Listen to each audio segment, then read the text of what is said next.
Let's get started with today's story. I remember the night it all began like it was yesterday.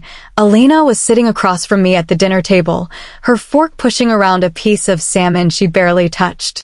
She had this look on her face like she was trying to solve a puzzle with no edges. "Is everything okay?" I asked, finally breaking the silence. She looked up, startled, then set her fork down.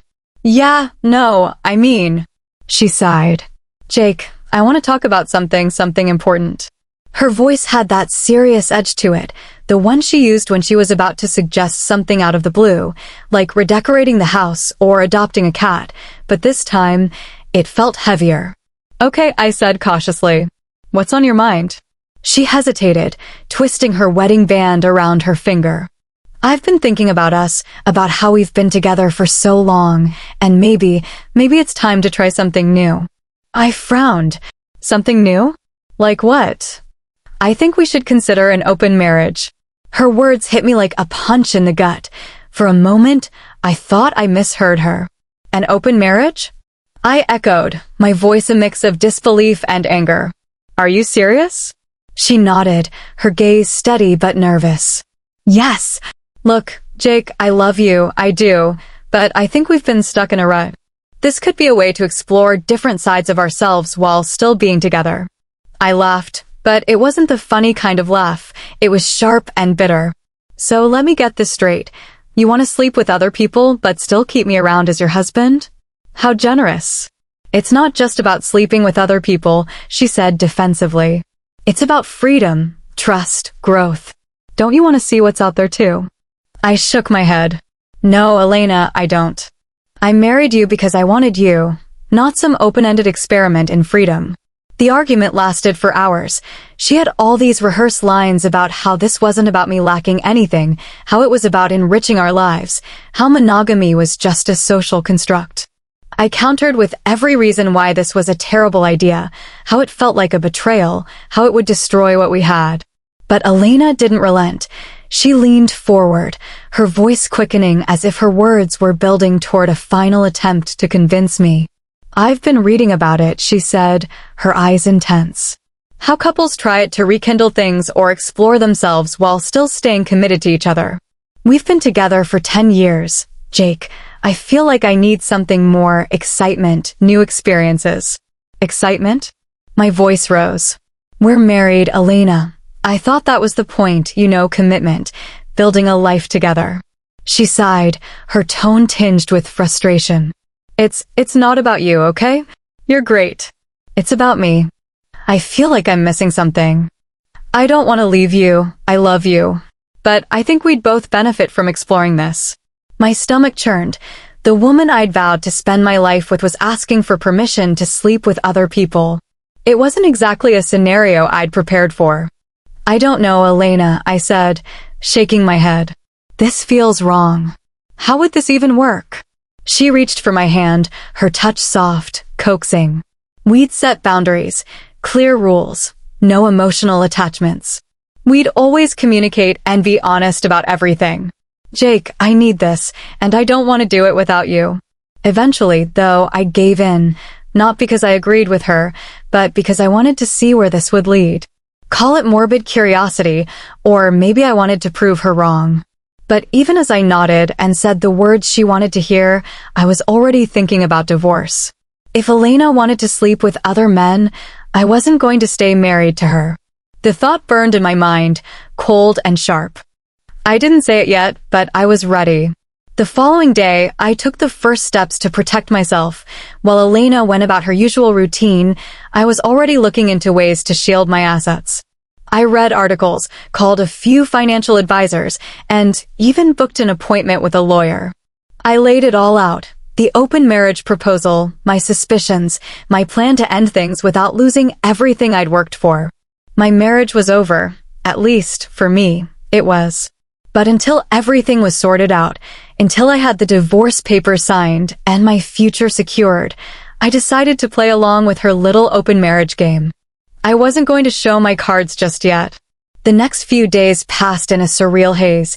Elena wasted no time diving headfirst into her newfound freedom. She started dressing differently, tighter dresses, higher heels, a spritz of perfume I hadn't smelled on her before, and then, just like that, she was dating. Then there was my turning point. It came one Saturday when her best friend, Amy, came over for coffee.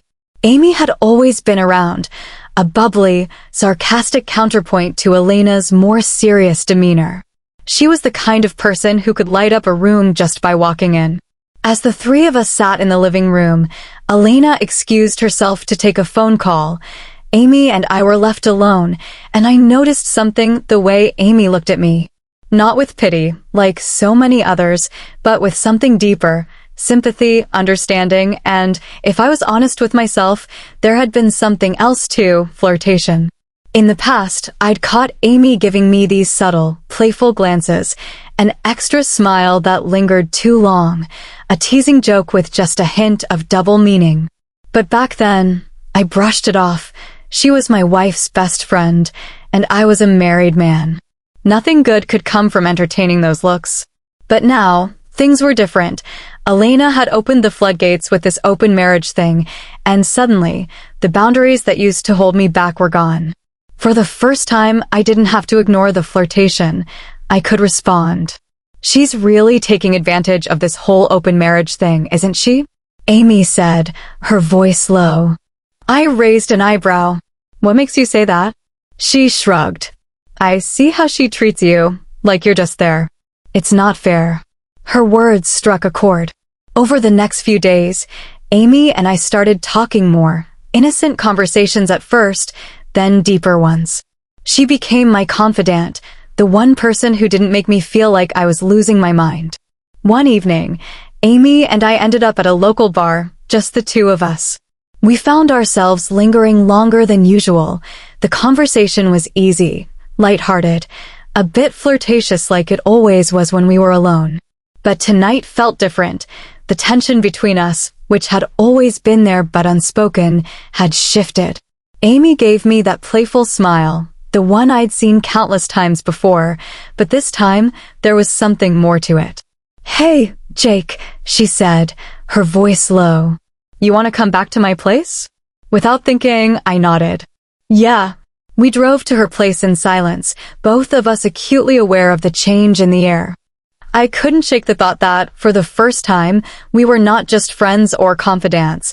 We were something else. As soon as we stepped inside, one thing led to another. The chemistry was undeniable. She leaned in, and we kissed. Before things went any further, Amy paused for a moment, her breath shallow. She looked at me with a mixture of longing and vulnerability. I've always liked you, Jake, she confessed, her voice barely above a whisper. I wanted you for so long, but you were married to Elena. I never thought it would happen like this, but I'm glad it did. Then, there was no turning back. After that, we moved to the bedroom, and soon enough, we were in bed together. The next few days passed in a blur. Elena had begun fully embracing this open marriage. She was out late more often, dressing differently, even more provocative than before. It was almost as if she was making up for lost time.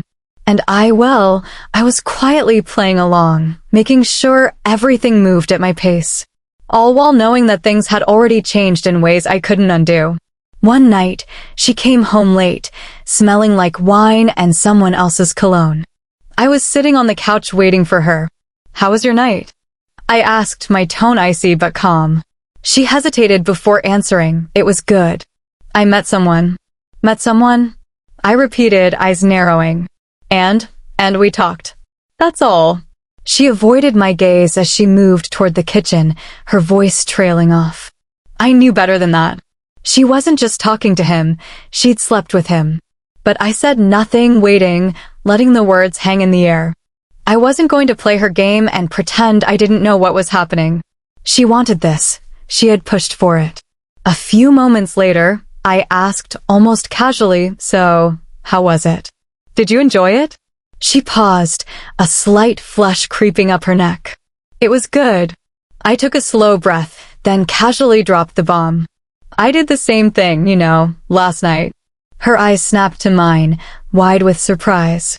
What? She asked, almost offensively. Yeah, I said, letting the words sink in. I spent the night with someone. She was amazing. One of the best nights I've had in a long time. You were right, Elena. This is exactly what we both needed. I kept my face neutral, watching her carefully. The jealousy began creeping into her eyes. But she didn't say anything at first. Instead, she turned away, pretending to busy herself with something in the kitchen. But I could tell she was rattled. You're not upset? She finally asked, her voice tight. No, I answered, keeping my cool. Why would I be?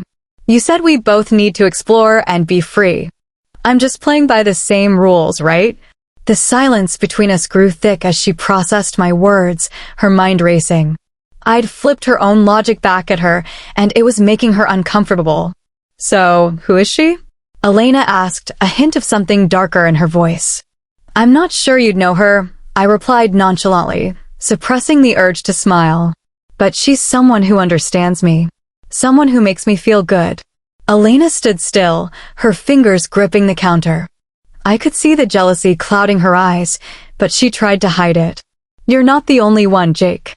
I don't care who you sleep with. But I could tell that she did. She cared more than she wanted to admit. The thing with Amy started out slow, casual even. But it quickly grew into something more serious. Every time I saw her, it felt like something deeper was forming. Like we were building something together that I hadn't even realized I needed. We talked more, laughed more, and I found myself looking forward to our time together. Each moment felt more genuine than anything I'd felt in a long time. And all the while, I continued to carefully set the wheels in motion for the inevitable. My lawyer had been on the case, and everything was shaping up exactly how I'd planned. I had a clear picture now, divorce, yes. But with the added bonus of protecting my assets, I wasn't going to let Elena take me for everything I had just because she wanted to sleep with other men. The financials were in place. The paperwork was ready. I had made sure that any property, savings, or assets were secured. When the time came, Elena would be left with nothing. She had no idea what was coming. I had played the game long enough. It was all about timing now.